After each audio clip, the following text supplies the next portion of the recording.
Friends, स्वागत है आपका पाई क्लासेज में। आज का हमारा टॉपिक क्लास 9th के लिए चैप्टर 7 ट्राइंगल्स। आज से हम थ्योरम वाला पोर्शन अपना स्टार्ट कर रहे हैं। 4 चैप्टर हैं ये ज्योमेट्री के जो हमें करने हैं। बहुत सारे बच्चों को ज्योमेट्री वाला जो पोर्शन होता है थोड़ा टफ लगता है, लेकिन अगर आप इसको ध्यान से समझो तो ये ईजी है। ये थोड़ा सा प्रैक्टिस ज़्यादा मांगता है, लेकिन इसमें हर बात का कुछ ना कुछ रीज़न होता है। ऐसे नहीं कि कोई भी कुछ भी चीज़ अपने आप आ जाती है, हर बात का रीज़न होता है। सारे रूल्स आप ध्यान से समझोगे, ठीक है, तो आपको ये बहुत अच्छे से समझ में आने वाला है। बाकी प्रैक्टिस इसकी थोड़ी सी बाकी चैप्टर से ज़्यादा हमें करनी पड़ती है। तो जो अच्छे बच्चे हैं उनको तो करना ही करना है। जो वीकर स्टूडेंट्स हैं वो भी कोशिश करें, जो चीज़ें तुम इसमें से कर सकते हो वो इसमें से ज़रूर करें, ताकि 1-1, 2-2 नंबर वाले क्वेश्चंस हम इजीली कर सकें। बहुत सारे क्वेश्चन 1-1, 2 नंबर के आ जाते हैं छोटी बातें पूछने के लिए, वो तो कम से कम तुम कर सको। इसलिए छोटी छोटी बातें तुम भी सीखने की कोशिश करो इसमें से। चलो अब अपना टॉपिक स्टार्ट करते हैं। क्या है हमारा 7.1 या 7th चैप्टर? ट्राइंगल्स। ट्राइंगल्स के बारे में सबको पता है। ट्राई एंगल, 3 एंगल, यानी वो शेप जिसमें 3 एंगल होते हैं, 3 साइड होती हैं और 3 ही वर्टेक्स होते हैं। ठीक है, 3 साइड कौन कौन सी हैं? ए बी ये वाली, बी सी ये वाली और ए सी ये वाली। 3 साइड हो गई। 3 वर्टेक्स होते हैं। वर्टेक्स का मतलब जहां 2 साइड मिलती हैं आपस में। ये जो कॉर्नर दिखाई दे रहे हैं, ये ए बी सी, इनको शीर्ष बोलते हैं हम हिंदी में। तो 3 हमारे वर्टेक्स हो गए और 3 ही हमारे एंगल होते हैं। कौन कौन से एंगल? ये और ये, यानी एंगल ए, एंगल बी और एंगल सी। क्योंकि ए बी सी पर एक ही एंगल बना हुआ है तो मैंने शॉर्ट फॉर्म में लिख दिया। अदरवाइज इसको हम बड़ा कैसे कर सकते हैं, जो कि हमने लाइन्स और एंगल में भी बताया था। इस ए को हम कैसे लिखेंगे? बी ए सी, यानी जहां एंगल बन रहा है उस पॉइंट को हम बीच में रखेंगे। या तो इसको बी ए सी लिख लो या सी ए बी लिख लो, ऐसे भी लिख सकते हैं। B A C B A C B. जो बी ए सी है सी ए बी भी कर सकते हैं, इसको ए बी सी भी कर सकते हैं, इसको बी सी ए भी कर सकते हैं। ठीक है, यानी ये वाले जो बाद वाले जो 2 पॉइंट है, बीच वाले पॉइंट को छोड़कर इनको हम इंटरचेंज भी कर सकते हैं, तब भी वो हमारा सेम ही एंगल रहेगा। अगर मैं इनकी कुछ नेमिंग कर दूं 1 2 3, अगर मैं इनकी नेमिंग कर दूं तो नेमिंग करने से ये एंगल 1 हो गया, ये एंगल 2 हो गया और ये एंगल 3 हो गया। इस तरह से भी हम यूज कर सकते हैं इनको। तो हम कोशिश करेंगे, ठीक है, हम कोशिश करेंगे कि इन एंगल को 1 2 3 से ही मैं तुम्हें समझाऊं तो तुम्हें ज़्यादा समझ में आएगा, क्योंकि क्लियर पता चल जाता है। 1 का मतलब ये यहाँ से यहाँ तक है, यहाँ से यहाँ तक है, ये चीज़ें हमें क्लियर इसमें पता चल जाती हैं। ट्राइंगल के बारे में हमने थोड़ा सा पिछले चैप्टर में भी पढ़ा था। पिछला चैप्टर यानी कि 6th चैप्टर, जो इससे पहले वाला है, क्या पढ़ा था? Angle sum property. क्या थी? कि ट्राइंगल के तीनों एंगल का सम 180 होता है। पढ़ा था ना ये चीज? तो वो थोड़ा सा पढ़ चुके हैं। अब यहाँ ट्राइंगल के बारे में थोड़ा डिटेल में पढ़ेंगे। सबसे पहले आता है कंगुरेंसी। कंगुरेंसी ऑफ ट्राइंगल। देखो, कंगुरेंसी से पहले, ट्राइंगल से पहले कंगुरेंट शेप हम पढ़ेंगे। कंगुरेंट शेप्स क्या होती हैं हमारे पास? मान लो कोई भी एक हमने क्या बना दिया? स्क्वायर। ठीक है, एक और हम बिल्कुल ऐसा ही स्क्वायर बना लें, यानी इसकी साइड अगर 4 है तो इसकी भी 4 होनी चाहिए। तो एक 4 है तो चारों ही 4-4 सेंटीमीटर होंगे हमारे पास, सेंटीमीटर में मान लिया। तो ये दोनों हमारे जो स्क्वायर हैं इनको हम बोलेंगे कंगुरेंट या सर्वांग सम। कंगुरेंट का मतलब जो दोनों शेप साइज में, ठीक है, बिल्कुल डिट्टो होंगी, एग्जैक्ट हर तरफ से, यानी ये वाली साइड इसके, ये साइड इसके, ये वाली साइड इसके और ये वाली साइड इसके, जो बिल्कुल इक्वल होंगी, उनको हम बोलते हैं कंगुरेंट शेप। अगर हमने इनको पेपर पे बना लिया और पेपर हमने दोनों को पेपर से कट कर लिया कैंची से और आगे पीछे हम इसको रखेंगे तो ये बिल्कुल एक दूसरे को आपस में ढक देंगे। इसको इसके ऊपर रख लो या इसको इसके ऊपर रख लो, तुम्हें दूसरा वाला स्क्वायर दिखाई नहीं देगा।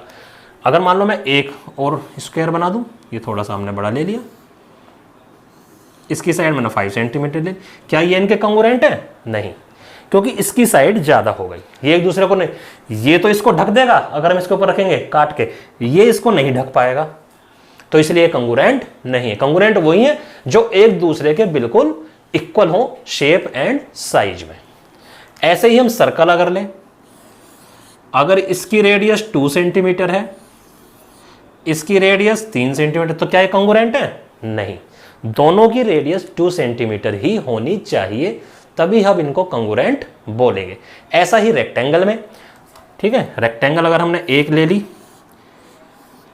इसकी साइड 2 और 3 है, तो दूसरी जो हम लेंगे उसकी साइड भी 2 और 3 ही होनी चाहिए, सेंटीमीटर हो चाहे कुछ भी हो, वो भी 2 और 3 ही सेम होनी चाहिए, तभी हम इनको कंगुरेंट बोलेंगे, अदरवाइज कंगुरेंट हम इनको नहीं बोलेंगे। इस बात का बिल्कुल ध्यान रखना।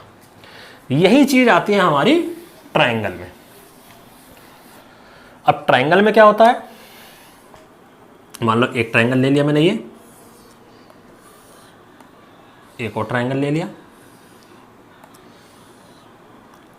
ए बी सी, सॉरी इसको दूसरा नाम ले दो, पी क्यू आर, ठीक है। अब इनको हम कंगुरेंट कब बोलेंगे? हैं कई क्राइटेरिया हैं, हम कंगुरेंट का जरूरी नहीं कि साइड से ही हम प्रूव करें, हम कई चीज़ें प्रूव कर सकते हैं, लेकिन कंगुरेंट हम इनको कब बोलेंगे? जब इसकी ये वाली साइड इस साइड के इक्वल हो, ये वाली साइड इस साइड के इक्वल हो, ये वाली साइड इस साइड के इक्वल हो, तब भी ये कंगुरेंट है, ठीक है। अब मान लो ये 3 है, ये 4 है, ये हमने 5, अभी मैं सिर्फ साइड के हिसाब से बता रहा हूँ, तो ये 3, ये 4, ये 5। एक और मैं ट्रायंगल बना लेता हूँ, इसका नाम मैं कुछ और रख दूंगा, x, y एंड z। अब मैं कहता हूँ ये 3 है, ये 4 है और ये 5 है, क्या ये वाला इसके कंगुरेंट है? बिल्कुल है। क्यों? बस पोजीशन ही तो चेंज हो गई, 3 वाली साइड यहाँ भी है, यहाँ पर भी है, 4 वाली साइड यहाँ है, यहाँ भी है, 5 वाली साइड यहाँ है, यहाँ भी है, ठीक है। इसको ट्रायंगल को तुम थोड़ा सा और किसी डायरेक्शन में बना लो, ऐसे बना लो, चाहे इसको मान लो T U और V, इसको 3 मान लो, इसको 4 मान लो, 5 मान लो, क्या ये है कंगुरेंट? यस। जो साइड जो लेंथ वाली साइड यहाँ पर है, वही लेंथ वाली साइड यहाँ पर भी हमारे पास है।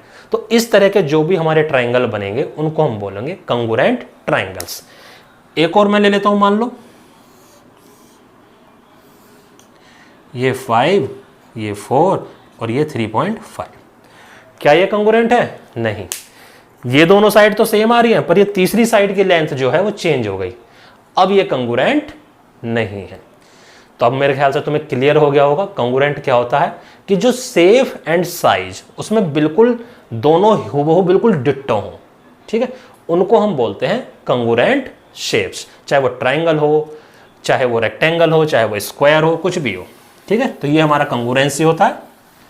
अब सबसे पहला जो क्राइटेरियन है कंगुरेंसी का जो हम पढ़ने वाले हैं वो होता है SAS, जो हमें 7.1 में दे रखे हैं। SAS से तुम्हें पता भी चल रहा होगा नाम, S for side, angle and side, ठीक है। तो ये आता है हमारा साइड एंगल साइड। तो साइड एंगल साइड का मीनिंग क्या है? एक ट्रायंगल ये है, एक ट्रायंगल हमारा ये है, इसका नाम ले दिया ABC, इसका ले दिया PQR। तो अगर ये वाली साइड इस साइड के इक्वल, ये वाली साइड इस साइड के इक्वल, और इनके बीच वाला एंगल, यानी जो दो साइड हमारी इक्वल आ रही है, तो ये वाला एंगल बीच वाला, यही एंगल अगर इक्वल है, ये वाला एंगल इस एंगल के इक्वल, तो हमारा साइड एंगल साइड क्राइटेरिया बन जाता है कंगुरेंसी का। अगर दो ट्रायंगल में ऐसा क्राइटेरिया आ रहा है तो हम बोलेंगे ये दोनों ट्रायंगल कंगुरेंट हैं। और अगर ये कंगुरेंट हैं तो इनके सारे कोरेस्पॉन्डिंग पार्ट भी एक दूसरे के इक्वल जरूर होंगे, यानी कि जो तीसरी साइड बच गई, अगर हमने कंगुरेंट प्रूव कर दिया तो ये इसके इक्वल ऑटोमेटिक होगा ही होगा, ठीक है। अब मान लो एक, तो ये केस बन गया, यानी जो दो साइड इक्वल है, ये वाली साइड इसके इक्वल, ये वाली साइड इसके इक्वल, तो इन दोनों के बीच का जो एंगल, इन दोनों के बीच का एंगल ये, इन दोनों के बीच का एंगल ये, यही होना चाहिए। मान लो अगर ये यहाँ पर ना होके हम कहते ये वाली साइड इस साइड के इक्वल है और ये वाली साइड इस साइड के इक्वल, तो ये दोनों जो हैं इन दोनों के इक्वल है, इनके बीच का एंगल ये, तो इनके बीच का एंगल कौन सा, ये वाला, तब ये वाला और ये वाला एंगल सेम होना चाहिए, तब हम ये नहीं लेंगे। तो ये चीज़ ध्यान से समझना, SAS कहाँ लगेगी, जो दोनों साइड कोरिस्पॉन्डिंग साइड्स के इक्वल हैं उनके उन साइड्स को बनाने वाला जो एंगल है या उन साइड से जो एंगल बन रहा है वही एंगल इक्वल होना चाहिए। तो इसको थोड़ा सा और समझते हैं हम, ठीक है। तो ये था हमारे पास, मान लो साइड्स तो हमारी ये वाली दोनों इक्वल हैं भाई, ये साइड इस साइड के इक्वल है, ये साइड इस साइड के इक्वल, लेकिन एंगल हमें ये वाला बराबर दे रखा है, तब क्या SAS लगेगा, नहीं, तब हमारा SAS रूल फॉलो नहीं होगा, क्योंकि दो साइड जो हमें इक्वल हैं उनके बीच का एंगल तो इक्वल दे ही नहीं रखा, हमें तो दूसरा एंगल दे रखा है। कहने का मतलब SAS अगर है तो ये सही है, SSA है तो ये रॉन्ग है, या ASS है तो ये भी रॉन्ग है, ठीक है। SAS का मतलब साइड एंगल बीच वाला ही होना चाहिए। इसके ऊपर कुछ एग्जांपल दे रखे हैं, उसे करने से पहले मैं एक प्रॉपर्टी और बताता हूं जो इसी एक्सरसाइज में यूज होगी। ASA नाम से पता चल रहा है, एंगल साइड एंगल। अब इसको थोड़ा सा ध्यान से देखना, ये भी इसके जैसी है लेकिन थोड़ा सा इसमें फर्क आ जाता है।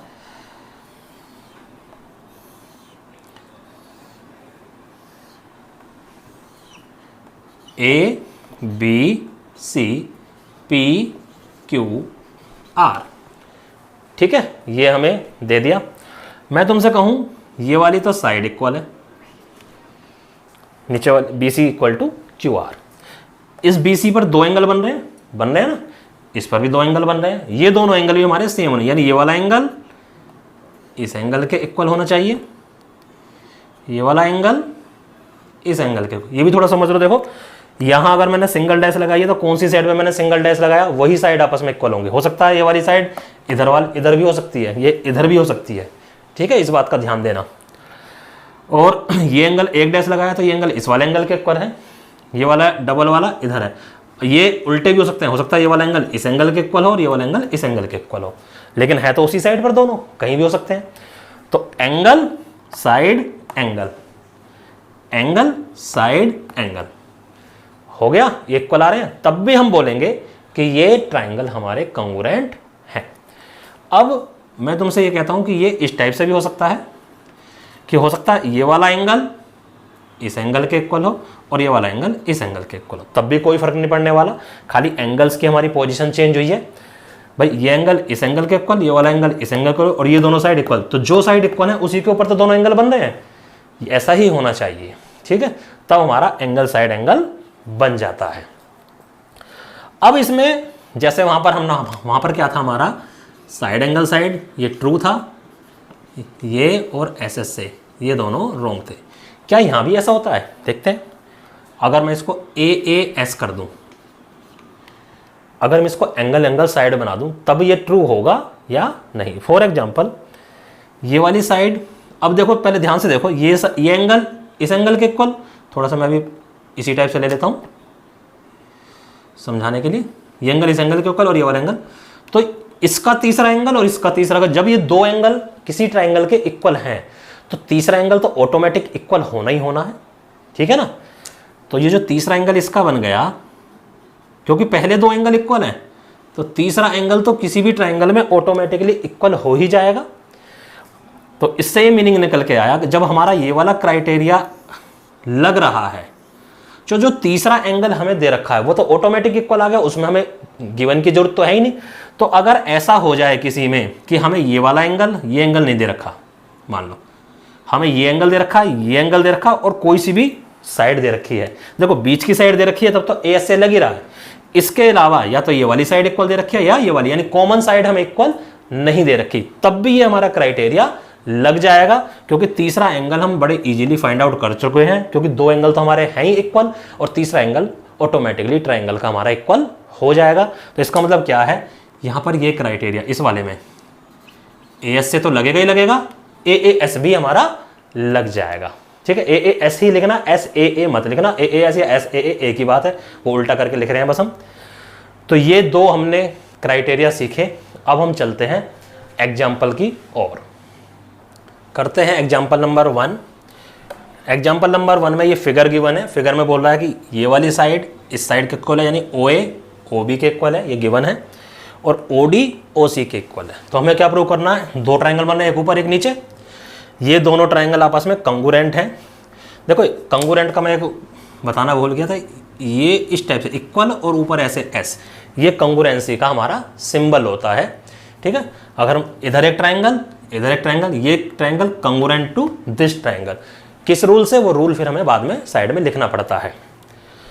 तो ये दोनों हमें प्रूव करने हैं, क्या, कंगुरेंट, और ये वाली साइड ए डी और बी सी, ये हमें पैरेलल भी प्रूव करनी है। देखो सीधे लिख देना, फिगर इज सेल्फ एक्सप्लेनेटरी। मैं इसी टाइप से लिखवाता हूँ, तो अब तुम्हें सारी चीज़ बताने की जरूरत नहीं कि ये इसके बराबर, हाँ ये दिखाना जरूर पड़ेगा फिगर में। डैश का मतलब है ये साइड इस साइड के बराबर, ये साइड इस साइड के बराबर। तो हमें ये दोनों ट्राइंगल कैसे प्रूव कर रहे हैं, कंगुरेंट, इन दोनों ट्राइंगल को ही लेकर चलेंगे। इन ट्राइंगल ए ओ डी, जो हमें प्रूव करने हैं उन्हीं उसी टाइप से लेंगे, एंड ट्राइंगल बी ओ सी। इन दोनों ट्राइंगल में देखो, सबसे पहले ये वाली साइड इस साइड के इक्वल, ठीक है, इस यानी इस ट्राइंगल की ये साइड इस ट्राइंगल की ये वाली साइड, दोनों इक्वल हैं, यानी O A equal to O B, या A O equal to B O, ऐसे भी लिख सकते हैं हम इसको। ठीक है, और ये वाला एंगल और ये वाला एंगल, एंगल 1 मान लो, इसको एंगल 2 मान लो, ये भी इक्वल हो जाएंगे। Angle 1 is equal to angle 2। ये दोनों इक्वल क्यों थे, ये गिवन था हमें, इसलिए इक्वल है। ये इक्वल क्यों है, ये वर्टिकली अपोजिट एंगल है, वर्टिकली अपोजिट एंगल्स। एंगल को एंगल बना के एस लगा दिया करो, ठीक है, इसका मतलब एंगल्स। रीजन हर बात का बताना है कि ये क्यों इक्वल है, अपने आप कुछ इक्वल नहीं होता इसमें। और फिर जो तीसरी चीज़ है, ये वाली साइड और ये वाली साइड भी इक्वल है, यानी ओ डी जो है वो ओ सी के। अगर पहले इस ट्राइंगल की वैल्यूज लिख रहे हो तो इस तरफ सारी देखो, ओ ए मैंने इस ट्राइंगल की लिखी, एंगल 1 भी इसी ट्राइंगल का लिखा, ओ डी भी इसी ट्राइंगल की लिखी, यानी लेफ्ट हैंड साइड में जिस ट्राइंगल की पहले वैल्यूज लिख रहे हो उसी की लिखेंगे। ऐसा नहीं कि उलट दो पहले उसकी लिख दो, ऐसा नहीं, पहले जिस ट्राइंगल की पहले लिख रहे हो, यानी अगर हमने यहाँ पर ऊपर इधर वाला ट्राइंगल लिया तो पहले इसी ट्राइंगल के मेजरमेंट्स हम यहाँ पर लिखेंगे, बाद में इधर वाले के। ये इक्वल, ये क्यों, ये भी गिवन है। देखो side side, angle angle, side side, तो दो साइड उनके बीच वाला एंगल इक्वल हो गया। तो कौन सी लगी, एस ए एस रूल लग गया। Hence triangle A O D congruent to triangle B O C, यहां पर लिखना ही पड़ेगा एस ए एस रूल। ठीक है, जो फर्स्ट पार्ट था हमारा प्रूव हो गया, यहां लिख दो, फर्स्ट पार्ट प्रूव्ड, कंप्लीट हो गया। अब सेकंड पार्ट के लिए हमें ये प्रूव करना है कि ए डी और बी सी पैरेलल है। अब देखो जब ये कंगोरेंट हो गए तो बाकी पार्ट्स भी इनके इक्वल होंगे। बाकी पार्ट का मतलब ये वाली साइड इस साइड के इक्वल होगी, ये वाला एंगल इस एंगल के इक्वल होगा, ये वाला एंगल इस एंगल के इक्वल होगा। क्योंकि ये साइड इस साइड के इक्वल है तो ये वाला एंगल हमारा इस एंगल के इक्वल आएगा, यानी angle 3 is equal to angle 4, which implies angle 3 is equal to angle 4। क्यों, बाय CPCT। CPCT की क्या फुल फॉर्म होती है, corresponding part of congruent triangle. Congruent triangle के कोरेस्पॉन्डिंग पार्ट इक्वल होते ही होते हैं। अगर हमें पता चल गया ये कंगुरेंट है तो, यहां तक तो हमने प्रूव करा ये कंगुरेंट है, अभी हमें यहां नहीं पता था, हमने पहले प्रूव करा ये कंगुरेंट है। अब कंगुरेंट है तो बाकी जो कोरेस्पॉन्डिंग पार्ट बच गए वो भी इक्वल होंगे। अब ये इक्वल है, देखो यानी ये वाला एंगल इस एंगल के इक्वल है, तो ये एंगल, ये पूरी एक लाइन है ए से लेकर बी तक, एक इस साइड बन रहा है और एक इस साइड बन रहा है, और दोनों इक्वल है। लाइन्स एंड एंगल में पढ़ा था हमने, ऐसे एंगल कौन से होते हैं, अल्टरनेट एंगल। और अल्टरनेट एंगल कहां बनते हैं, पैरेलल लाइंस के बीच। हैंस ए डी और बी सी पैरेलल हैं, which are alternate angles, which implies AD parallel BC। तो यहाँ पर लिख देना सेकंड पार्ट प्रूव्ड। देखो लिखना बहुत ध्यान से समझ लो, सिर्फ इतनी चीज़ें लिखनी है, कोई तुम्हें रामायण वगैरह नहीं लिखनी है, सिर्फ टू द पॉइंट लिखो, इसी से हमें पूरे मार्क्स मिल जाते हैं। अब चलते हैं एग्जाम्पल सेकंड की ओर। क्या कहता है एग्जाम्पल 2 में कि कोई एक लाइन L है, ये AB का परपेंडिकुलर बाइसेक्टर है। परपेंडिकुलर बाइसेक्टर का मतलब क्या है कि ये पोर्शन और ये पोर्शन इक्वल, और परपेंडिकुलर का मतलब क्या है, ये वाला एंगल और ये वाला एंगल 90 डिग्री का। ठीक है, ये चीज हमें गिवन है। और फिर क्या था, इस L पॉइंट पर एक पॉइंट P है। ठीक है, P हमने कहां ले लिया, कहीं भी ले लो, यहां से लेकर यहां तक कहीं भी ले लो, ये P। हमें प्रूव क्या करना है, P का A से डिस्टेंस और P का B से डिस्टेंस ये बिल्कुल इक्वल है। ये हमें प्रूव करना, गिवन नहीं है, नहीं हमें प्रूव क्या करना है, PA इक्वल PB। ठीक है, तो देखो कभी कभी हमें जो पता होता है वो लिखना भी पड़ जाता है। मान लो गिवन में तुम लिख सकते हो, इस टाइप से भी कर सकते हो क्वेश्चन को। गिवन में क्या लिखेंगे, L परपेंडिकुलर AB। ठीक है, L जो है AB के परपेंडिकुलर है, किस प्रकार, सच डैट कि AC जो है वो BC के इक्वल है, और इसको एंगल में 1 मान लो, इसको angle 2 1, and angle 1 equal to angle 2 दोनों हमारे 90 डिग्री है। ये हमारा गिवन है। ठीक है, टू प्रूव क्या करना हमें, थोड़ा सा इस टाइप से लिखोगे तो ये जो पॉइंट्स होते हैं ना, टू प्रूव हमें PA इक्वल टू PB, इस टाइप से अगर लिखते हो तो कई बार तुम्हें क्वेश्चन नहीं भी आता, तुमने नीट एंड क्लीन फिगर बना दिया, गिवन क्वेश्चन के अंदर ही होता है, वहां से आ गया, वेरीफाई भी क्वेश्चन के अंदर, इतना भी अगर तुमने लिख दिया, 4 नंबर का क्वेश्चन है, 1 नंबर तुम्हें टीचर जरूर दे देगा। अब इसका सॉल्यूशन हम करते हैं या प्रूफ करते हैं हम। देखो 2 ट्राइंगल हमें यहां पे दिखाई दे रहे हैं, दोनों ट्राइंगल लेके चलेंगे। इन ट्राइंगल PCA, ऐसे ले लो PCA, जिस टाइप से इसमें लिया ऐसे यहां PCB, हमें इन ट्राइंगल को कॉन्ग्रुएंट ट्राइंगल प्रूव करना है। कैसे प्रूव करें, देखो AC इक्वल BC, क्यों, गिवन है यहाँ AC इक्वल BC, रीजन लिखो given, angle 1 equal to angle 2, क्यों, ये भी गिवन है, ईच 90 डिग्री है, इसको भी गिवन लिख सकते हैं, कोई बुराई नहीं है।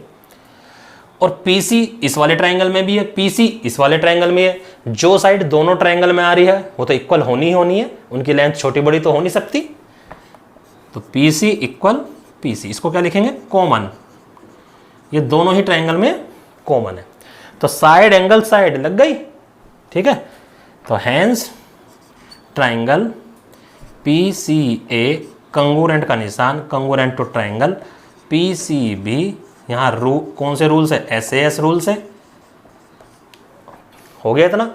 अब कंगुरेंट हैं तो बाकी बचे हुए पार्ट भी इक्वल होंगे, तो बाकी कौन से बचे हुए पार्ट बचे, यानी ये साइड इस साइड के इक्वल होगी, यही हमें प्रूव करना था। Which implies PA equal to PB, क्यों, बाय CP/CT, सिंपल, बस इतना सा था। तो आ गया होगा समझ में। अब चलते हैं नेक्स्ट एग्जाम्पल की ओर। एग्जाम्पल 3 फिगर गिवन है। फिगर में क्या कह रहा है, ये वाली लाइन और ये वाली लाइन आपस में पैरेलल है, गिवन लिख दिया करो AB parallel to CD, and O जो है इस वाली लाइन का यानी AD का मिड पॉइंट है, मिड पॉइंट है तो यानी ये वाला पोर्शन और ये वाला पोर्शन इक्वल, यानी OA equal to OD। Prove क्या करना है कि ये जो ट्राइंगल बने हैं दोनों, वो एक ऊपर एक नीचे, इनको हमें कंग्रुएंट प्रूव करना है। दूसरा हमें कह रहा है कि ये जो O है, इस पॉइंट का तो मिड पॉइंट है, ये तो गिवन ही है, ये BC इसका भी मिड पॉइंट है, यानी कि OB इक्वल OC, ये हमें प्रूव करना है। तो आ ही जाएगा जब हम इन दोनों को हम क्या कर देंगे, प्रूव, कंग्रुएंट, सिंपल है। प्रूफ, जो ट्राइंगल हमें कंग्रुएंट प्रूव करने हैं वही ले लो, in triangle AOB and triangle DOC। चलो जी देखते हैं क्या क्या। सबसे पहले तो देखो एंगल 1 इक्वल टू एंगल 2, बताइए तुम्हें reason of vertically opposite angles. ये सब हम चैप्टर नंबर 6 में सीख चुके हैं, तो जो बच्चे डायरेक्ट 7th चैप्टर कर रहे हैं पहले 6th चैप्टर करें, वरना उन्हें पता ही नहीं चलेगा क्या वर्टिकल अपोजिट होते हैं, क्या कोरिस्पोंडिंग एंगल होते हैं और क्या अल्टरनेट एंगल होते हैं। पहले उस चैप्टर को जरूर पढ़ें, उस चैप्टर का लिंक मैं वीडियो के एंड में दूंगा जरूर। नेक्स्ट, ये वाली साइड इस साइड के इक्वल, गिवन, और ये एंगल इस वाले एंगल के इक्वल। ये अब ये तीसरा एंगल एंगल 4 के इक्वल क्यों है? देखो ये पूरी एक लाइन, एक इधर बन गया और एक इधर बन गया, और ये दे रखा हमें क्योंकि ये पैरेलल है। जो पैरेलल है और एक लाइन ये ट्रांसवर्सल लाइन आ रही है, एक इस साइड एंगल बन गया, एक इस साइड बन गया, तो ऐसा एंगल कौन सा होता था? अल्टरनेट एंगल, इसलिए इक्वल है।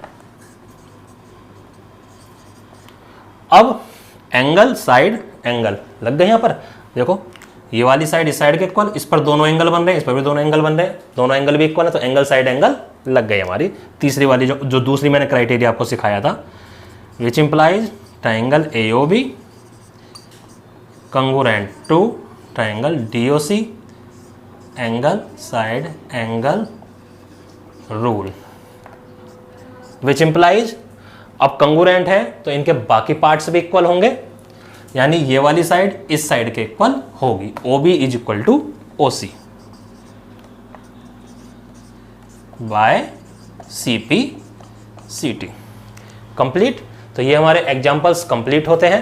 अब हम चलते हैं एक्सरसाइज की ओर, करते हैं क्वेश्चन नंबर सेकंड क्वेश्चन करने से पहले मैं फर्स्ट का हिंट दे देता हूँ। फर्स्ट का ये फिगर बना के दे रखा है, कह रहा है ये वाली साइड इस साइड के इक्वल है, ये वाला एंगल इस एंगल के इक्वल है, तो हमें दोनों ट्राइंगल कंगुरेंट प्रूव करने हैं। कैसे कर लेंगे? देखो ये साइड इस साइड के इक्वल, ये वाला एंगल इस एंगल के इक्वल, दोनों गिवन, और AB साइड इधर भी है और इधर भी, दोनों में कॉमन, तो side angle side, side angle side, तो कंगुरेंट हमारा प्रूव हो जाएगा। सिर्फ कंगुरेंट प्रूव करवाने को बोल रहा और कुछ नहीं बोल रहा हो, इसको आप लोग कर लोगे। अब सेकंड क्वेश्चन कहता है एक क्वाड्रिलेटरल गिवन है, इस क्वाड्रिलेटरल में ये वाली साइड इस साइड के इक्वल गिवन है, ये हमने गिवन में लिख दी, और ये जो पूरा एंगल बन रहा है ये पूरा ऐसे, ये पूरा एंगल इस पूरे एंगल के हमारे पास इक्वल है। ठीक है, अब क्योंकि मैं इसी फिगर में तुम्हें समझाऊं तो बड़ा होच पोच सा हो जाएगा, तुम्हारे समझ में नहीं आएगा, तो मैं इसमें से जो ये ट्राइंगल है देखो ABD, ये मैंने अलग ले लेता हूं, और उसी पोजीशन में ले रहा हूं। देखो A, यहां पर D और यहां पर B, ये मैंने अलग निकाल लिया, और ऐसे ही ABC, ये भी मैं अलग निकाल लेता हूँ, ये AB और ये C, ये दो ट्राइंगल, ये वाला और ये वाला, ये मैंने अलग निकाल लिया। हमें गिवन क्या था? ये वाली इस ट्राइंगल, ये वाली साइड और ये वाली साइड हमें गिवन है, ये इसके इक्वल, ये इसके इक्वल। ठीक है, इस ट्राइंगल का ये वाला एंगल यानी ये पूरा एंगल, और इस वाले ट्राइंगल के पूरा एंगल, ये वाला एंगल, ये भी हमारे इक्वल गिवन है। ये सब हमारा गिवन है, यानी इसमें से ये ट्राइंगल जो ऊपर दिख रहा है ABD, ये ABD मैंने बना लिया, और ABC ये मैंने बना लिया। ये साइड यानी ये वाली साइड और ये वाली साइड इक्वल हमारे को गिवन है। इसका ये पूरा एंगल और इसका ये पूरा एंगल, यानी ये वाला पूरा एंगल और ये वाला पूरा एंगल, ये भी हमें इक्वल गिवन है। देखो प्रूफ, अब टू प्रूव जो भी क्वेश्चन में दे रखा हो हमें करना है, तो वही पहले ट्राइंगल लेते हैं। In triangle ABD and triangle BAC, ठीक है, इनको हम लेके चलते हैं। कौन कौन सा? ABD और BAC, जैसे ये लिखते हैं हम उसी टाइप से लिख के चलेंगे। देखो पहले ये वाली साइड ले लो, जो इस ट्राइंगल की AD, ऊपर वाले ट्राइंगल की AD किसके इक्वल है? BC के। क्या है? गिवन। एंगल 1 और एंगल 2 ये भी इक्वल दे रखे हैं हमें, एंगल 1 इक्वल टू एंगल 2 ये भी गिवन है। और देखो ये वाली जो साइड है AB इधर भी है, AB इधर भी है, दोनों ट्राइंगल में आ रही है, यानी दोनों ट्राइंगल में ये कॉमन है। तो AB इक्वल AB क्या हो गया? कॉमन। तो साइड एंगल साइड हो गई। Hence triangle ABD congruent triangle BAC side angle side rule के अकॉर्डिंग। रीजन हर बात का बताना है। पहला पार्ट प्रूव, कहता अब प्रूव करो कि बी डी और ए सी भी इक्वल हैं। तो बी डी इस ट्रायंगल की थर्ड साइड, क्योंकि ये और दो साइड तो इक्वल हैं, तो ये थर्ड साइड, इसकी थर्ड साइड ये भी इक्वल होंगी, which implies B D equal A C by C P C T, ये भी प्रूव हो गया। एंड ए बी डी इसका ये वाला ट्राइंगल, ये वाला एंगल, ठीक है, और बी ए सी इसका ये वाला एंगल, तो ये भी भाई ये वाला एंगल तो इक्वल है ही, तो इसके कोरिस्पॉन्डिंग ये वाला एंगल हो रहा है। क्यों? साइड के अनुसार देखो ए बी और ए बी इक्वल हैं, तो इसके ये वाला एंगल जो कोरिस्पॉन्डिंग है वो इसके इस वाले एंगल के कोरिस्पॉन्डिंग बन रहा है। तो वही जो हमें प्रूव करना है, A B D equal to B A C, ये भी बाय सी पी सी। देखो कंगुरेंट प्रूव करते हैं और बाकी सारी चीज़ें अपने आप हमारी होती चली जाती हैं। चलते हैं नेक्स्ट क्वेश्चंस पर। क्वेश्चन नंबर 3 देखो, 3 की ये फिगर गिवन है। कहता है एक लाइन ए बी है ऐसे, और सी बी इस लाइन पर इस साइड डायरेक्शन में परपेंडिकुलर है, ए डी इधर परपेंडिकुलर है, यानी दोनों परपेंडिकुलर है, और दोनों का जो डिस्टेंस यानी दोनों की जो लेंथ है वो सेम है, दोनों परपेंडिकुलर की, यानी ये साइड और ये साइड इक्वल है। ये वाला एंगल और ये वाला एंगल 90 डिग्री होगा क्योंकि परपेंडिकुलर है। कहता है प्रूव करो कि ओ जो है इस लाइन का मिड पॉइंट है, यानी इसको बाइसेक्ट करता है। तो हम वही करेंगे, इसको और इसको क्या कर देंगे प्रूव, कंगुरेंट। कैसे? ये साइड इस साइड के इक्वल, ये वाला एंगल इस एंगल के इक्वल, और इसको हम मान लेते हैं एंगल 3 इक्वल टू एंगल 4। तो एंगल 1 इसके इक्वल, ये इसके इक्वल और एक साइड इक्वल। तो कौन सा रूल लग जाएगा, ए ए एस, क्योंकि ये जो दो एंगल इन दोनों एंगल को इक्वल है, ये साइड इक्वल नहीं दे रखी, अदर साइड इक्वल दे रखी है, तो ए ए एस रूल लग गया, कंगुरेंट प्रूव हो गया। अब कंगुरेंट प्रूव होते ही जो बाकी पार्ट है हमें क्या प्रूव करना था, ये साइड इस साइड के इक्वल अपने आप आ जाएगी, इसका मतलब ये बाइसेक्ट करता है। चौथा दे रखा है कि दो पैरेलल लाइन है एल और एम, इनको दो पैरेलल लाइन पी और क्यू भी कट करती हैं। ये पॉइंट्स आ गए ए बी सी डी, तो हमने ए सी को ज्वाइन कर लिया। कह रहा है कि ये दोनों ट्रायंगल जो बने हैं इनको कंगुरेंट प्रूव करना है। अब देखो जब हम इसको कंगुरेंट प्रूव करेंगे तो ए बी सी और ए डी सी आप ले लेना। देखो ये वाला एंगल इस एंगल के इक्वल, क्यों, ये लाइन और ये लाइन क्या है, पैरेलल है, तो ये एक इधर और एक इधर बन रहा है। ठीक है, कौन सी लाइन के वजह से, पी और क्यू की वजह से, ये अल्टरनेट एंगल। ऐसे ही एंगल ए 1 को इक्वल टू, ऐसे ही इसको और इसको इक्वल 3 इक्वल टू 4, क्यों, क्योंकि एल और एम भी पैरेलल है। अब ये एल और एम के बीच में आ गया, 3 और 4 इसलिए इक्वल आ गई अब हमारे पास। और बीच की जो साइड है ए सी दोनों में कॉमन, तो एंगल, ये दोनों एंगल इन दोनों एंगल के इक्वल हो गए, ये इसके इक्वल ये इसके इक्वल, और बीच की साइड कॉमन आ गई। तो कौन सा रूल लग गया, एंगल साइड एंगल। बस यही हमें ट्रायंगल कंगुरेंट प्रूव करना था, और कुछ वो नहीं पूछ रहा है। और कुछ पूछेगा तो बाई सीपीसीटी कर देंगे। नेक्स्ट कहता है कि एक हमें एंगल दे रखा ए, तो एक लाइन है एल जो इसको बाइसेक्ट करती है, यानी बाइसेक्ट करने का मतलब एंगल 1 और एंगल 2 इक्वल है हमारे पास। ठीक है, इस पर हमने कहीं भी पॉइंट बी ले लिया, बी से एक परपेंडिकुलर यहाँ डाल दिया, बी से एक परपेंडिकुलर हमने यहाँ डाल दिया, तो 3 और 4 भी इक्वल हो गए। ठीक है, यानी ये एंगल इस एंगल के इक्वल, ये वाला एंगल इस एंगल के इक्वल। अब ये बीच वाली साइड तो हमारी इक्वल है नहीं, लेकिन हमारी कॉमन वाली साइड इक्वल है, जबकि एंगल इस कॉमन वाली साइड पर नहीं बने हुए हैं, अदर पे बने हुए हैं। तो एंगल एंगल एंगल साइड, इस रूल से ये भी हमारा क्या हो जाएगा, कंगुरेंट हो जाएगा। अब कंगुरेंट हो जाएगा तो बी पी और बी क्यू इक्वल होंगे ही होंगे बाय सीपीसीटी। तो ये हमारे 5 क्वेश्चन कंप्लीट हो गए। अब चलते हैं नेक्स्ट क्वेश्चन की ओर, क्वेश्चन नंबर 6। देखो क्वेश्चन नंबर 6, ये फिगर हमें गिवन है, क्वेश्चन बुक में देख लेना। ये साइड इस साइड के इक्वल, ये वाली साइड इस साइड के इक्वल, और ये दोनों एंगल हमारे को इक्वल दे रखे हैं। प्रूव करना हमें कि ये जो साइड है बी सी, ये वाली साइड, ये डी ई के इक्वल है, इस ये पूरी साइड और यहाँ से लेकर इस साइड के इक्वल है। तो देखो इसमें से मैंने दोनों ट्रायंगल अलग निकाल लिए, कौन सा, ए बी और ये सी, ए बी और ये सी। ए बी सी में पॉइंट देखो यहाँ पर डी भी है हमारे पास। ठीक है, ये मैंने वैसे ही बना के दिखा दिया है। और एक ट्रायंगल ये निकाल दिया, ए डी और ई।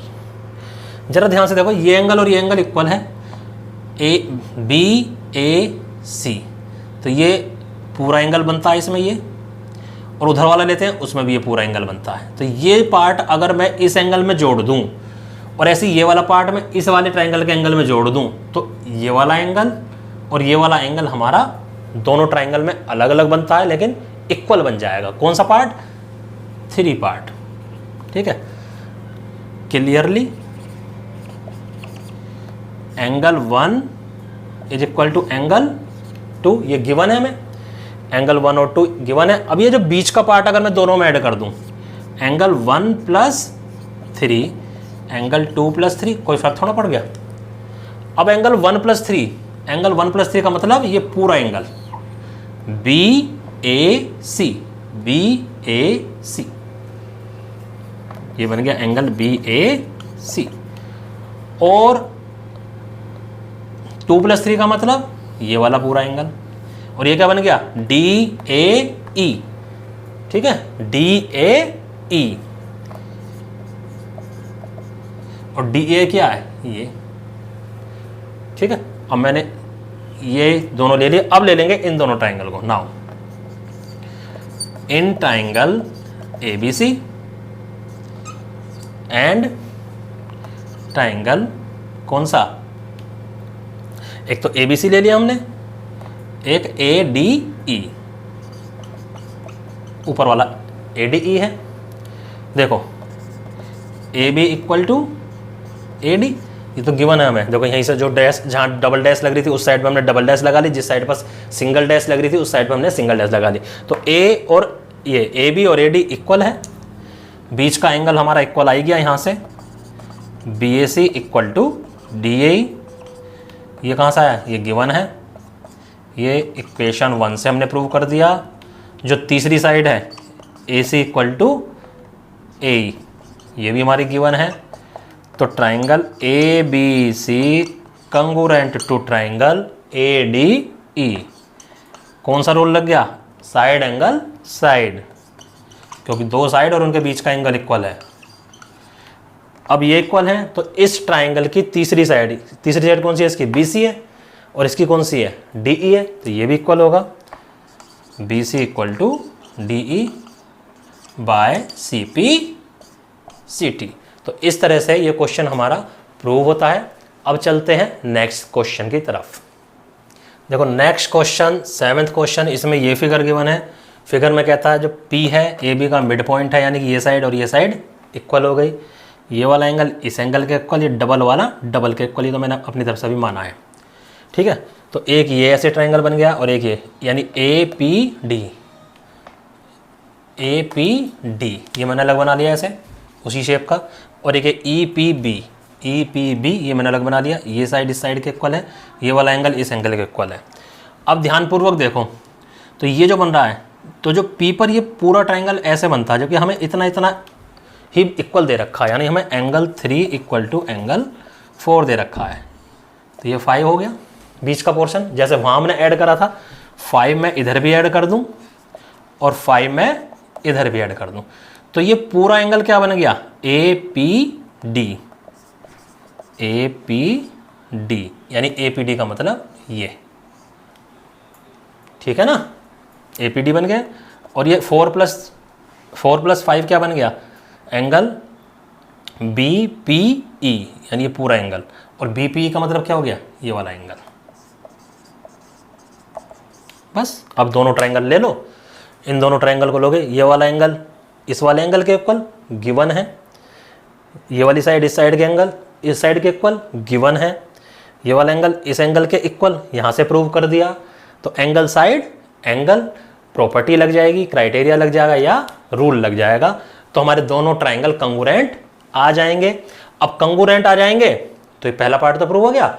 दूसरे में कहता है कि ये साइड और ये साइड भी इक्वल होंगी, तो इनको इक्वल कर दो बाय सीपीसीटी। अब last question of the exercise, last example, question number example नहीं, क्वेश्चन नंबर 8, लास्ट क्वेश्चन। कहता है ट्राइंगल है ए बी सी, जिसमें जो सी है ये राइट एंगल है, एम हाइपोटेन्यूज का मिड पॉइंट है।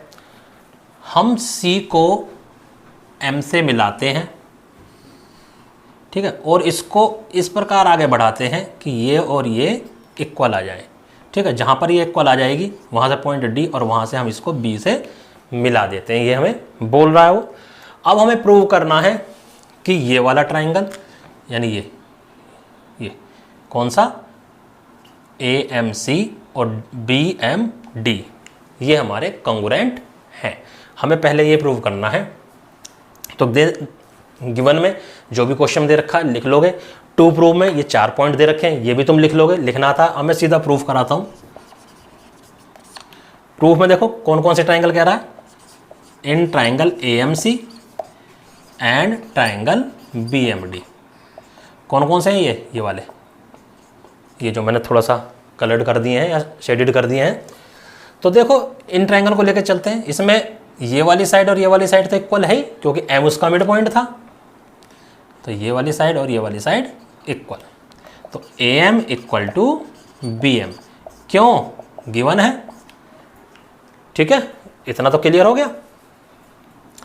और हमें क्या गिवन है बताओ, ये वाला एंगल, ठीक है, ये वाला एंगल भी हमें गिवन है, यानी एंगल 1 और angle 2। Angle 1 equal to angle 2 क्यों, वर्टिकली अपोजिट। और CM और DM ये भी इक्वल है। ये कहाँ से आया गिवन, तो उसने यही तो कहा था C को M से मिलाओ और आगे इतना बढ़ाओ कि CM और DM हमारा इक्वल हो जाए। तो side angle side, side angle side हो गया इक्वल, वो कॉन्ग्रुएंट। तो triangle AMC congruent to triangle BMD SAS rule. इतना हो गया हमारे पास। अब नेक्स्ट में कहता है DBC, यानी ये पूरा पोर्शन। ठीक है, ये जो है इसको कहता है कि ये 90 डिग्री। कैसे, अब देखो जब ये और ये वाला ट्रायंगल कॉन्ग्रुएंट प्रूव हो गया, तो इसका ये वाला एंगल 3 इसके इस वाले एंगल के इक्वल होगा, क्योंकि ये साइड इस साइड के इक्वल है। तो इधर वाला एंगल आ गया, which implies angle 3 is equal to angle 4 by CPCT, but these are alternate. हो गया ना अल्टरनेट, क्योंकि एक लाइन के इधर बन रहा है और एक लाइन के उधर बन रहा है। तो AC जो है पैरेलल हो गया किसके, DB के। अब जब ये वाली लाइन और ये वाली लाइन पैरेलल हो गई, ये एक ट्रांसवर्सल लाइन है, ये हमने लाइन से एंगल में सीखा था। तो इस पूरे एंगल का सम, इस पूरे एंगल का सम, ये यानी ये पूरा एंगल प्लस ये पूरा एंगल, एक पैरेलल लाइंस के जो ट्रांसवर्सल लाइन होती है उनके एक साइड के एंगल का सम कितना होता है 180। Hence angle DBC plus angle ACB 180, और ये एंगल हमें पता है 90 है। तो DBC plus 90 is equal to 180, तो इधर 90 जाके घट जाएगा। तो DBC इज इक्वल टू 90, ये पार्ट भी प्रूव हो गया। ठीक है, अब करते हैं इसका तीसरा पार्ट। तीसरा पार्ट क्या है, DBC और ACB, यानी DBC ACB ये पूरा एंगल। तो यही ले लो, in triangle DBC and triangle ACB, बड़े वाली, एक ये वाला राइट एंगल ट्राइंगल, एक ये वाला राइट एंगल बड़ा वाला। तो देखो DB और AC बराबर प्रूव्ड, क्यों, क्योंकि हमने ये वाला और ये वाला ट्रायंगल जो शेडेड है ये हमने कॉन्ग्रुएंट प्रूव करा था। तो उस वाले ट्रायंगल की ये साइड और ये साइड इक्वल होगी ही होगी, प्रूव्ड हो गया है। तो एंगल ABC, DBC ले रखा है ना हमने, तो DBC लो, DBC और एंगल ACB 90 डिग्री हैं दोनों, ईच 90। और BC बराबर BC कॉमन, ठीक है, कॉमन हो गई। अब कॉमन हो गई तो angle side, side angle side, DBC congruent to triangle ACB SAS rule हो गया कॉन्ग्रुएंट। अब जब कॉन्ग्रुएंट हो गया तो इस ट्राइंगल की ये सबसे बड़ी वाली जो हाइपोटेन्यूज है DC, वो AB के इक्वल भी होगा, तीसरी साइड हो गई, which implies DC equal to AB by CP/CT। हमें प्रूव क्या करना था, CM जो है AB के इक्वल है। अब जरा DC को ध्यान से देखो, ये DC हम दे रखा है, ये और ये बराबर है। DC को हम लिख सकते हैं twice of CM, twice of CM, क्योंकि ये पार्ट और ये पार्ट इक्वल हमें गिवन है। तो twice of CM AB, CM आ गया हमारे पास 1/2 AB। तो इस तरह से ये वाली एक्सरसाइज हमारी कंप्लीट होती है। लेकिन इस एक्सरसाइज की आपको प्रैक्टिस करनी है। जितनी ज़्यादा प्रैक्टिस करोगे उतने ज़्यादा तुम्हारी इस पर पकड़ अच्छे से बनेगी। रूल्स एंड रेगुलेशन अच्छे से फॉलो करो, सारे एंगल्स तुम्हें पता होने चाहिए, कॉरस्पॉन्डिंग रूल्स तुम्हें पता होने चाहिए। और इसके बाद तुम इन क्वेश्चंस को करोगे तो बड़ा इंटरेस्टिंग लगेंगे, क्योंकि हर जो भी इसमें स्टेप हो रहा है सबका कोई ना कोई कारण है, कोई ना कोई रीजन है जो कि हमें ब्रैकेट में लिखना पड़ता है। अपनी तरफ से उसमें कुछ भी नहीं होता। तो उम्मीद करता हूँ तुम्हें ये वाली एक्सरसाइज बहुत अच्छे से समझ में आई होगी। तो हमारे वीडियो को लाइक करो, शेयर करो, सब्सक्राइब करो। धन्यवाद।